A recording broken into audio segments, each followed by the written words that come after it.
તો સુરત જિલ્લા પંચાયતના ખેતીવાડી વિભાગમાં લાંચ લેવાના કેસમાં એન્ટી કરપ્શન બ્યુરોએ કાર્યવાહી કરતા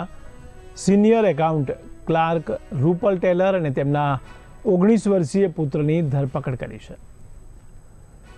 આરોપ છે કે સહકર્મચારીઓના પ્રવાસ ભથ્થા અને એલટીસી બિલ પાસ કરવા બદલ રૂપિયા 62,500ની લાંચ માંગવામાં આવી હતી। ત્યારે એસીબી દ્વારા ગોઠવાયેલા ટ્રેપ દરમિયાન રૂપિયા 30,000ની લાંચ સ્વીકારતી વખતે માતા અને પુત્ર જીલ ટેલરને ઝડપી લેવામાં આવ્યો છે। આ ઘટનાએ સરકારી કચેરીઓમાં ભ્રષ્ટાચાર અને તેના કારણે યુવાનોના ભવિષ્ય પર પડતી અસર અંગે ચર્ચા જગાવી છે। ગત રોજ એસીબીની એક જાગૃત નાગરિકથી ફરિયાદ મળેલી। ખેતીવાડી શાખા જિલ્લા panchayat Surat senior accountant clerk તરીકે ફરજ બજાવતા રૂપલબેન ટેલર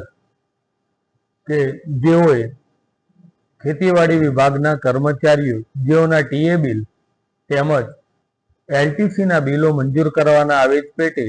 1000 તેમજ 1500 એ લેખે ટોટલ 61,500 રૂપિયાની માગણી કરેલી,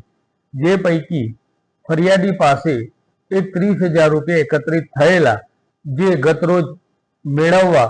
એને પોતાની પાસે બોલાવેલો અને એ 30,000 રૂપિયાની ગેરકાયદેસરની લાંચની